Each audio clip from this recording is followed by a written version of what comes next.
Welcome to today's episode of Sacred U's Pathways to Wellbeing. I am thrilled to have you join us for a conversation that promises to be both enlightening and deeply transformative. With me on today's show is someone who I hold very dear as a cherished guest, Elizabeth Kipp. We will be diving into a topic that is not only close to Elizabeth's heart, but also has the potential to profoundly impact our lives: ancestral clearing. We will explore how clearing ancestral issues can liberate us from the burdens of the past and help us lead more fulfilled, lighter lives. Before we experience this fascinating discussion, do not forget to hit the subscribe button. Give us a like and visit www.sacredu, that's the letter U, .love for more valuable resources. May you enjoy today's conversation.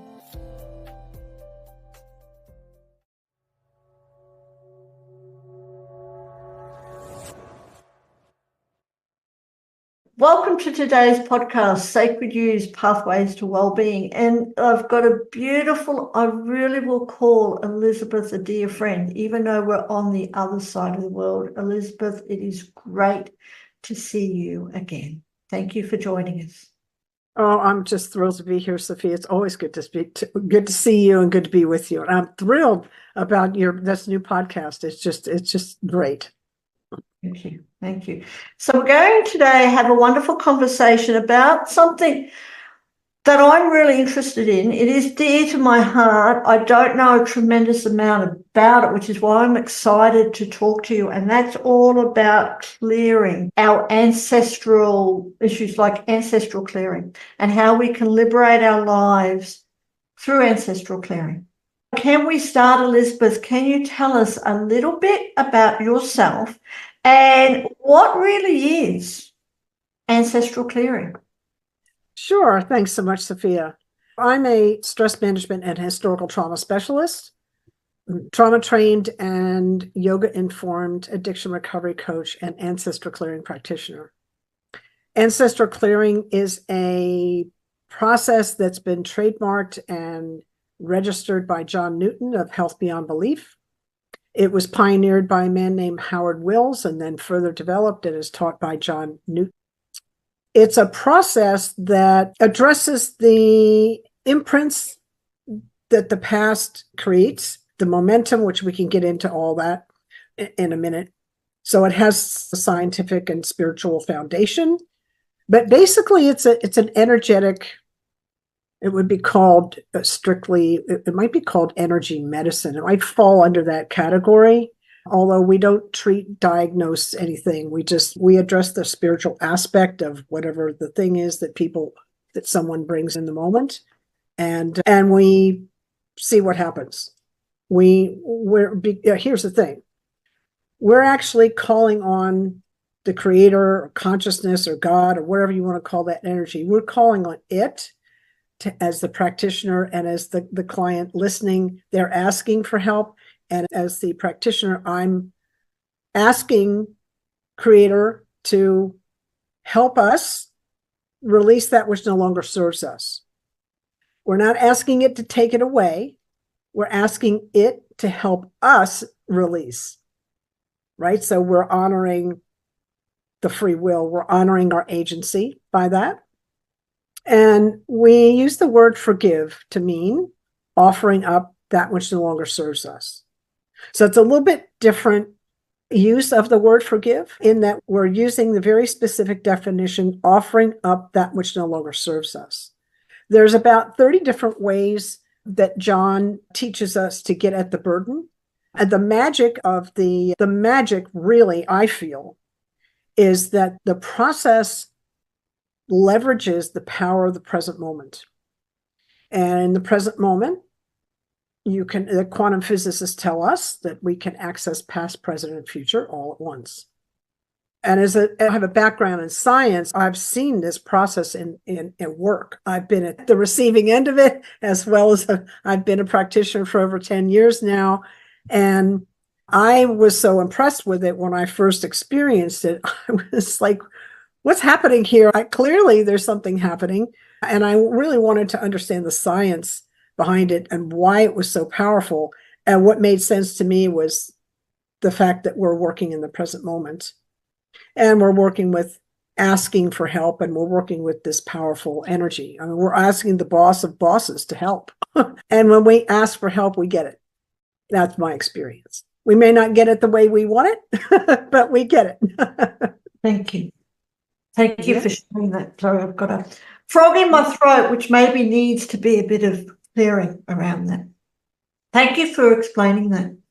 And what I understand, and please tell me if I'm right or on the same path, what you're saying is like ancestral clearing.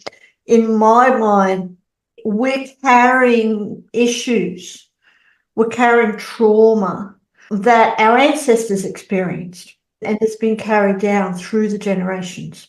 Mm-hmm. So how does that affect us in our present life? How does trauma from our ancestors affect us now? And yes, and we're going to go in, you offered to do a clearing, so at some stage, please do, because I'd love to know how does trauma carried from our ancestors affect us in our present life? Yeah, that's got a lot of answers, but and just in terms of how it presents, you could imagine one of the things we get, I clear just because I do this process so frequently. We get issues around scarcity, and we get issues around worry, fear-based things. And that can show up in a lot of different ways. The scarcity thing, maybe let's just look at that one. So just in a very grounded, obvious imprint, you can imagine. So here's the thing, science-y. The egg that when your grandmother was pregnant with your mother, when your grandmother was about 4 months pregnant with your mother's eggs formed. All the eggs she's ever going to have, they started developing then. So now the egg that was you and the egg that was me are now sharing space with our mother and our grandmother for 5 months. So we're sharing the energy of both of those individuals. And imagine that maybe the mother had because it was common, maybe the mother had a stillborn or a miscarriage the last pregnancy. And so there's concern during the pregnancy. I don't know if I'm going to be able to hold on to this baby. Or maybe that's just an aspect of it. Another one would be, I've already got a family of 5, and I don't know how I'm going to feed one more mouth. I don't know how are we going to do this. So that's another aspect. Another one might be, I don't think I have this, the mother, the grandmother saying while she's carrying the mother, I don't know if I have the strength to carry another baby. So these are 3 pretty common, women know these things. This is stuff that happens. So here's the thing, the developing egg, that energy is living in that energy and developing in that energy. And this is an energetic imprint that passes from one generation to another. So you see how we're asked, the way we're looking at that is an energetic thing. Now, remember, grandmother sharing space with granddaughter, right? But that grandmother shared space with her grandmother, and on down the line in the other direction. So now you've got a whole lineage. And if you've got a lot of, I don't know if we're going to have enough food for everybody, energy coming in the lineage, and it doesn't get resolved. Now you've got an imprint. It's just a way of looking at it. Now look at it in another way. I studied evolutionary biology, so I always look at trends. And I'm thinking to myself, how does this work, and what would the evolutionary advantage be of something like this? And you can think of environmental information, like we're talking about, as being information passed from one generation to the next. And it may be life's best bet for that developing egg. This is the environment we think you're going to be coming into. So let's get you ready for that. So the odds are, I could go off on that. That's a whole nother, but because it gets very big very fast. But you can see that there's a pulse of life that's moving through the system. It's a self-correcting system. It's an evolutionary system, and it's gonna hedge its bets the best it can so that the next generation has the best shot at making it, so that it can reproduce for the next generation. That's like a kind of an evolutionary view on it. That makes sense. Yes, it does. And it totally makes sense that the experiences of our ancestors, whether it's recent ancestors, as you say, our grandmother and our mother, but even before that, past generations, whatever they've gone through, it continues down the line. And until now, we've become aware and we can clear it. Can I ask you, Elizabeth, just getting a little bit personal, if you don't mind, what about you? Was there a pivotal moment in your life that led you into ancestral clearing? And how has that helped you now? Oh, okay. There's a couple of touch points I'd like to hit there. One, I actually have a memory of being 4 years old in my living room with my family and asking myself, what am I doing in this family? I felt the weight. I couldn't explain it. I couldn't verbalize it. I had the question in my mind. And we didn't talk about things like that in my family. I held on to that. I observed it. I noticed it. I felt it. I felt the weight of it. And I didn't know what to do about it, or even how to discuss it with anybody till I got into this work. And I happened to be in a group event, a live group event with John Newton. And I wasn't, normally you have to raise your hand in that setting for him to do the work, but he knew me, and I don't know, he saw something. It was a crazy night. There were a lot of people that had a lot of big burden that walked into that room that night. And he looked at me and he said, "What is it, EK?" And I was like, I knew he knew. He was like the one person on the planet. And I knew exactly what he was talking about when he said, I know he wasn't very specific. It doesn't matter. That's how this work is. This is when you're in the present moment. It's magical. So he did the clearing work, and I was able to release that. And it was astonishing. It was astonishing to be like 4 years old and feel the burden of that, and then be, I don't know, in my early 60s and carry it that long and feel it release. And what I figure it was, whatever it is, was my parents had just experienced World War II, and my mom had lost her mother in World War II in a war situation. And my father had also lived through the Depression and been affected by it. My mom, not so much, but my dad had been very affected by the Depression. His father in First World War. So lots of war stuff. And then my own family on my mother's side, there was a lot of war, big war stuff in that side of the family. I was picking up on that energy, and it was very powerful. And let me tell you something, it was just indescribable to be able to release that burden. Now, the first time I had, how I got into this work to begin with, I had a history of 40 years of chronic pain. The doctors told me I wouldn't get better. I felt like they were using as I said, science background, research science background. So I was like, yeah, I'm not sure they're working with a model that's robust. I felt like they were working with a limited model relative to the body's ability to heal.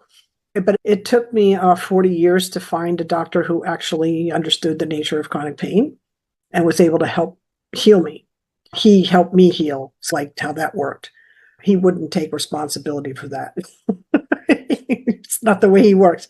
But John Newton was a wellness practitioner in that pain management program. And I experienced this not knowing what I was going to experience. I experienced it head on, like a double, like it's a blind test. I had no idea what was coming. And not only did I have an experience, the whole room had an experience, and it was very powerful. So I was really astonished because I had my science hat on. And just because of where I was, I'm analytical. That's the way my training was, is analytical mind. So I'm looking and trying to sort out the room and what's happening in the room. And I remember realizing that everybody had an experience, including me. And as soon as I saw that, I was like, what? I know something happened here. What was it? Is it measurable? Can he repeat it? And does he teach it? I just went boom. I went right into research mode. We haven't done the research studies on it, but there are tens of thousands of people around the planet have experienced it and reported in and from the field. Again, we don't make claims. We just do the work, and the client decides its effectiveness. Thank you. Thank you for sharing that, because you've just brought in a bridge to my next question, which is wonderful, because I was going to ask you or bring in that there's still people in the world that are very skeptical, especially about all things energy healing. Okay. So how do you respond to people who say that energy modalities like ancestral clearing aren't scientifically proven? Okay, I love the question, and I also love a challenge, and I love people to be cynical. I think a critical thinking is really important. And don't you think that I did a whole bunch of it and continue in this vein? And again, I point to the quantum physicists. They tell us everything is energy, and energy is a vibration. It's pretty simple. So we're working with energy, and we're working with vibration, and sound is a vibration, and we work science. Thoughts are also vibrations. So this is sometimes we work silently in this. A lot of the time in this practice, we work silently. I won't work silently in this particular way that I'm going to go at it, but we do work silently. Some of the ways that we get at the burden are done silently. It's still energy, because there's still something happening. So what is your perspective when you're asking that question? Are you coming from Newtonian physics, or are you coming from quantum physics? And they're very different, right? So this understanding of everything, energy is a vibration, and every vibration has a frequency, and we're dealing with that. This is like cymatics, CYMATIC, cymatics, study of sound waves. Like, we're at that level, right? So you have to look at the quantum physicists and what they're up to understand. I can't get into the nitty gritty. I'm not that kind of, I don't have that kind of depth, but I have enough understanding that I can say, oh, now I understand why this is working. Because in my poor logical mind, I'm cool with the mystery. I don't have to know everything, but when I'm working a modality, I want to tether in the grounded world. I need some kind of, how can I tether this to some kind of reality that makes sense to me? And so I like to have this foot in the scientific and the foot in the spiritual, and I can bridge between the two. Thank you. Thank you for sharing that. And it is an interesting world, isn't it? With all the energy modalities, and yet people are still very skeptical of stuff that is natural, stuff that's been with us since day one. And Elizabeth, I do have more questions for you. I want to get more into about your book and about yoga and how you incorporate all that into ancestral clearing. But maybe now is a good time to experience one. Oh, I'd love that. Yeah, I'd love that. Everyone so this is what's cool about this work, is that it's as powerful live as it is on the replay. Again, because we're working in the present moment, which has access to past, present, and future. So that's how that works. So everyone listening to this, whenever it is, just notice what sensations are in your body and notice the level of intensity of those sensations from like 0 to 10. I can feel my sitting bones on the chair and my feet on the floor, and I've got some pressure on my knee against part of the table. I can feel my back against the chair. I have a little bit of pressure, a tiny bit of pressure here from my head wrap. And the level is maybe altogether, it's maybe a 3 out of 10. So just to give you an example of what I'm asking. So just notice the sensations that you have, the level of intensity, and just let these words pass over you, remembering that we're asking Creator to come in and help us release that which no longer serves us. And we use the word forgive to mean offer up that which no longer serves us. Here we go. Higher power, Creator, Holy Father, Great Spirit, Divine Mother, Infinite One, Oneness. You're known by many names, yet you are one. We ask humbly and gratefully for us and all our ancestors and all their relations through all space, time, dimension, realms, lifetimes, and incarnations, for all sickness and the ensuing grief and suffering, for the times we stood powerless and unable to help ease the pain of our loved ones, for survivor's guilt in plagues and pandemics that swept through our lives and our communities. Please help us all forgive one another and forgive ourselves. Please and thank you. For misunderstandings, disputes, arguments, fights that broke out and resultant injuries, whether unintentional or intentional, and for all the guilt anyone carried because of it. For every raid, assault, incursion, battle, war, and Holocaust, and for all the angst, the betrayals, the fierce anger, and any guilt we felt because of these actions, and the guilt others felt because of our actions. For all unresolved resentment, enduring aversions, loathing, or outright hate that erupted and continued unrelentingly, intergenerationally. Please help us all forgive one another and forgive ourselves once and for all of it, no matter what it was. Please and thank you. For secrets, hidden pacts, and for all the times we were sworn to silence under duress, for any abuse, slavery, torture, or any other injustice, and all that arose in the lineage because of these events, including physical, mental, emotional, spiritual illness. Please help us all forgive each other and forgive ourselves. For the highest good, please and thank you.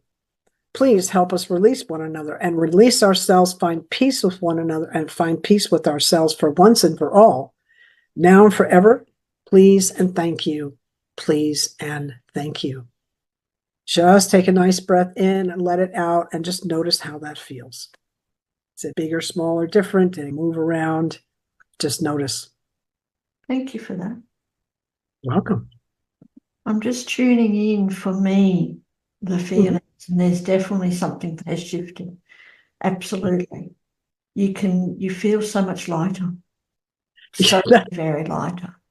Yeah, that's the word. That's the word. Pretty much like 98% of the time people say I feel lighter. Yes. And clearer. And I'm assuming that you can use ancestral clearing for all aspects of your life, for any issues that you might be experiencing, whether that is physical pain, emotional trauma, or even issues with finances, because that also gets carried down through the ancestors, doesn't it? Yep. Physical, mental, emotional, spiritual. We don't actually, I'm a little bit careful because I'm not a trauma therapist. I'm a great coach to support people. I'm trauma trained, but I'm not like therapist. So I'm a great coach in that space to bringing in practices like yoga, for instance, and ancestral clearing to support the work that therapists do with patients.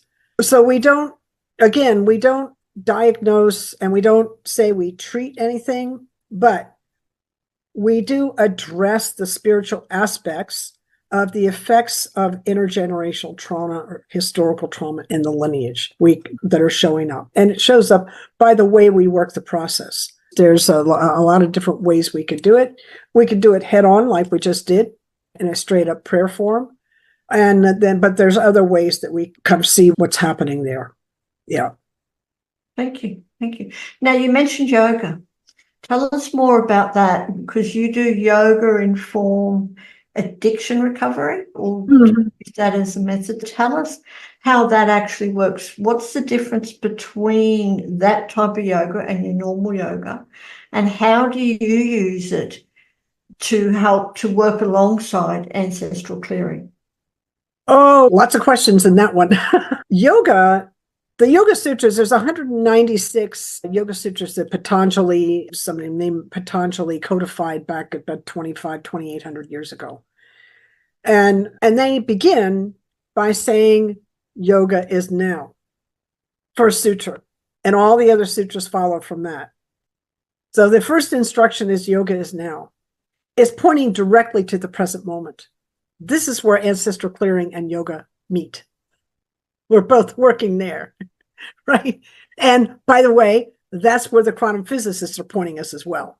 Isn't that interesting? Also, in terms of addiction recovery, we can't heal in the past and we can't heal in the future, but we can heal here. So it's very helpful to have a practice that's present moment oriented to help people recover from addiction.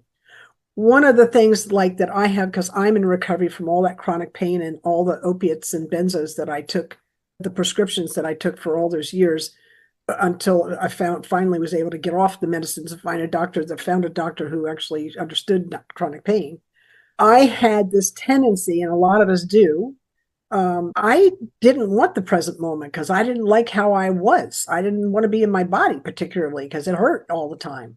Right? So I was referencing, oh, I remember when in the past, or I was referencing, oh, I wish in the future, or if I had some kind of like new pain or bigger pain or whatever it was, I would go, oh, I remember I had that then, and oh, I have to do this to get here in the future. So you see what I'm doing? I'm everywhere but in the moment. And you can't heal when you're everywhere but here. Yoga is that. And then there's a lot more to it through the yoga, obviously, but the practices that we do in yoga point us to the present moment. We're aligning the body in a way so that we have optimal angles, and we're also wanting to, because we're working in the present moment, now we're aligning with God, with Creator, with the divine. So there's an alignment in a few ways there, and all of those things are conducive to healing. So you see how they meet recovering from anything. I just happen to be pointed at the addiction recovery community, and ancestral clearing and yoga all in the now. It's all happening here, right? That's about as succinct as I can put that. I love that. Thank you. You can't heal unless you're in the now, the here. Really, that is so, so powerful, and it's so true. And I'm sure and can I just, first of all, Elizabeth, take a moment to honor you, really honor you for sharing your journey, which I want to go into even more about chronic pain, because I hear you, I've been there. And that's why I love talking to you so much, because I've also experienced so much chronic pain and overcoming a lot of uses of narcotics and chemical substances and things like that. So thank you for sharing that. And I'm sure we're not the only people in the world. And anyone who's listening to this, please reach out to Elizabeth if you want to just chat about what you're going through and how she can help you too. Elizabeth, would you like to share a little bit more about your journey with chronic pain? How long has it taken you to overcome the pain aspect? And I want to bring into your book too, The Way Through Chronic Pain.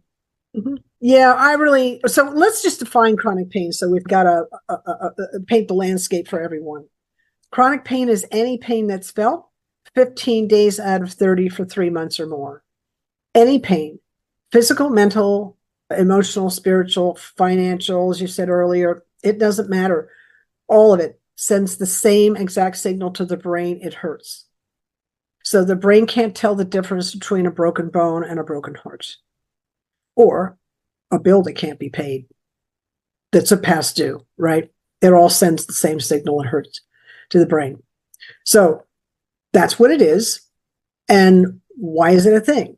And why is it different from acute pain? So we have this thing called a stress response that gets activated when we're under threat, perceived or otherwise, which includes pain. That's information that something's happening, right? And we address it, and then the stress response goes back into the off position. So stress response comes on when there's a threat or perceived threat. We meet the threat physiologically, biologically, all of it, psychologically, and then the stress response goes into the off position. That's a stress response that's in a balanced state. In chronic pain, the stress response gets stuck in the on position. Now we're talking about chronic stress, and the body's not made for that.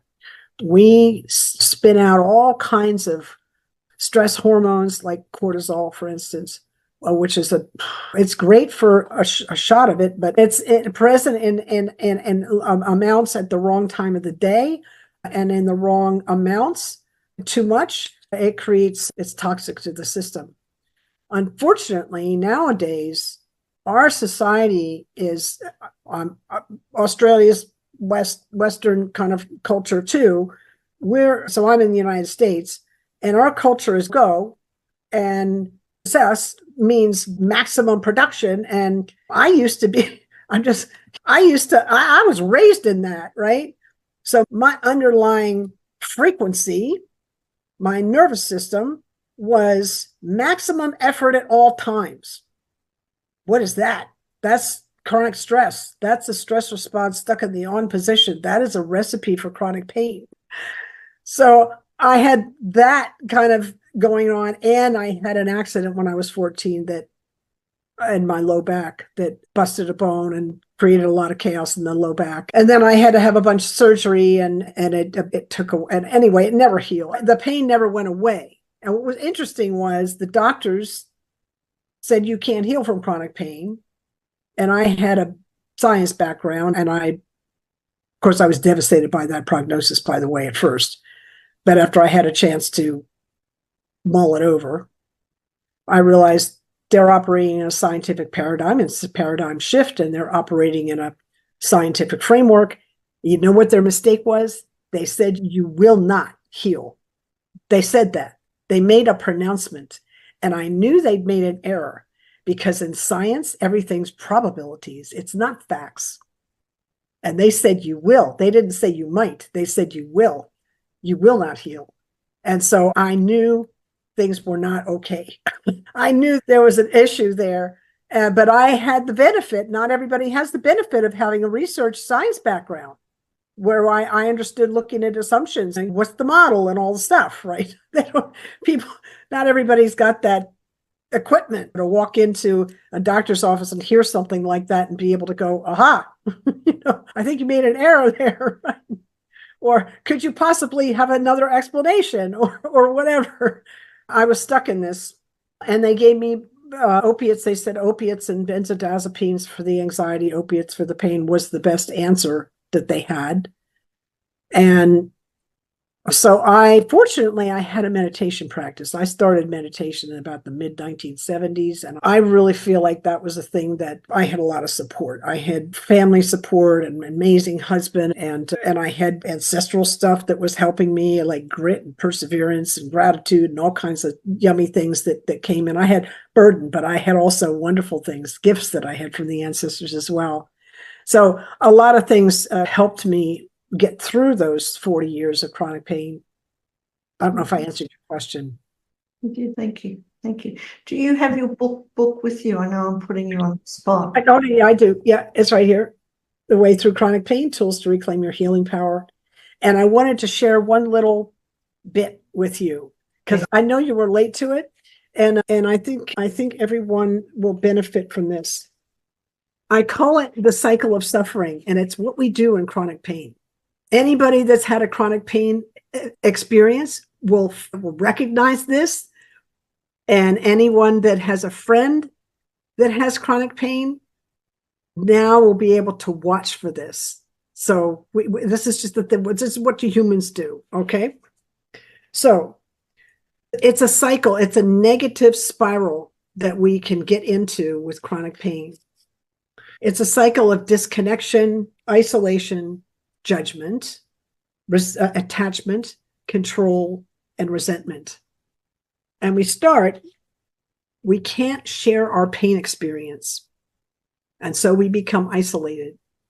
We can be quite traumatized by the pain experience, depending on what the story is in the mind about the pain that we're having. And so now we're disconnected from our authentic self. We're spun up in the ego and we've forgotten our authentic self because we're so busy guarding. We're so defensive. Oh my God, I've got this thing, right? So now you've got disconnection and isolation. And you're not just disconnected from others and yourself.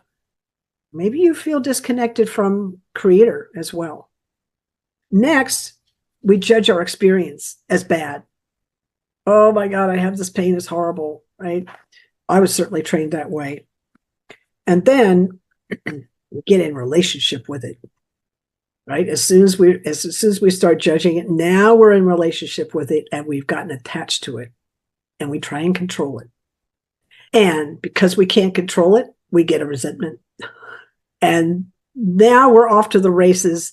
We're back to disconnection, isolation, judgment, attachment, right? More control, more resentment, right? Negative spiral. That's powerful dynamic going on there. The good news is we can get out of that. That's the good news. But understanding that this is what the mind does based on the way that we're really programmed to deal with pain. We're all at war with pain. We don't see it as just straight up, this is information. What are we going to do with it? We don't see it like that. We see it as this is the enemy. That's the way I was raised. Yeah. So I wanted to share that. The good news is that you can shift that programming. And yoga is one of the things that'll do it. Meditation, yoga, breath work, polyvagal, vagus nerve stuff. This is all the stuff that I use. Ancestral Clearing will bring it in too, because it will help too, because it's going to help you clear the belief system that got you all upset about pain in the first place, right? Absolutely. Thank you for that. And again, you've just answered my next question, but it's amazing, isn't it? How easy it is to get into those spirals, especially when we're not fully aware or we haven't fully healed on something. And that's what I was going to ask you, Elizabeth, is how can someone maintain, the positive changes or the experiences that we have after an ancestral clearing? How can that be maintained? Because I'm assuming you can't just it's not just a matter of having one ancestral clearing, because we've got so much stuff that we carry. How can we maintain a positive life? Yeah. So some of the things in ancestral clearing, because we're working in the present moment and all things are possible in the present moment, you can drop things, they're gone. That can happen. And a layer can come off. And then you notice the next layer the next day or the next week or whatever. And then you work on that one. So it can be like that too. So I just want to make sure that everybody's viewpoint, that it's not self-limiting. So we're working the field of potentiality in the present moment. All things are possible. So remember, and of course the mind can't even track that, because how can we possibly imagine all possible things? But I'm just saying, notice if you're limiting, because we're working in the now, which is very powerful. So one is stay in the now. That's just such a powerful position. And the other thing that Dr. Prescott taught me, he wrote this beautiful book. He's the doctor that took me through his pain management program. He passed away in 2016, but he left us this beautiful book, Conquer Chronic Pain, an innovative mind-body approach. And he taught me, don't judge the moment. And I was like, dude, I'm just sitting here minding my own business, not judging anything. And That was my attitude when I heard him first say that the first day I was in his classroom. 3 sentences later, I realized he was talking about my pain. And golly, I had judged my pain as bad my whole life. So now I had a habit that I had to break. Pain is bad. That was the mantra. And the nervous system, pain's bad. So it's in the nervous system, right? It's not just in the mind, it's in the nervous system. So the work is to rewire. This is why yoga. This is why ancestral clearing. This is why polyvagal work. This is why we do the work that we do, that I teach, because it works for me. I'm actually working the program that I teach. And we built the habit one day at a time. So we rewire the new habit one day at a time. That's how we do it. Absolutely. And it's so true. Just to do what things one day at a time. Thank you for sharing that. And I'm glad you brought up, so what you practice is what you help people with. Now, of course, for anyone who's watching this or listening to it, all your links will be below. So do reach out and connect with Elizabeth. But you help people all over the world. And I have lots of people that come in just for ancestral clearing. They don't have a chronic pain problem per se, or they're not in addiction recovery. Although those people come in for ancestral clearing too, and coaching and all that. But I have just everybody comes in for ancestral clearing. Like all kinds of people come in for that. Yeah. Thank you. Thank you so much, Elizabeth, for joining us on today's conversation, today's chat on the pathways to wellbeing. Before we finish up, can I just ask you, is there anything else that I could have asked you? Any other questions? And how would have you answered? Yes, I would. If I had to give a TED Talk, what would I want everybody remembering as they walk out? Same thing here. What would I want everybody to remember as they walk out, as they leave this podcast? And that is this. The greatest healer in your body lives within you. Doctors can set a wound and stitch up a wound. They can set a bone and stitch up a wound, but they can't tell the body how to heal. Only the body knows how to do that. So be aware of where your gaze is set, right? Just be aware of where you're looking. Are you looking out there for the answers? Are you looking in here? I'm not saying healers don't give us the answers. They help us. They give us the conditions. They suggest the conditions that we need, the tools that we need in order to heal, but the healing happens in here. So very true, isn't it?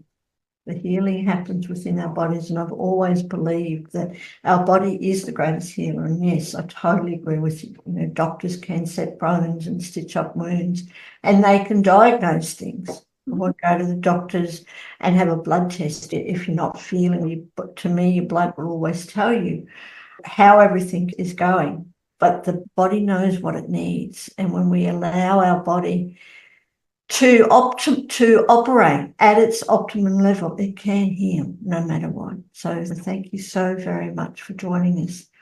I said it has been an honor, and I'd love to have you back.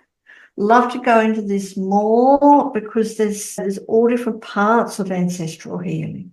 There's all different parts of healing, as you said, physical, spiritual, emotional, financial, and how ancestral healing can help with that. So thank you so much. Thank you, Sophie. It's my honor to be here, and it's just a joy to be with you again.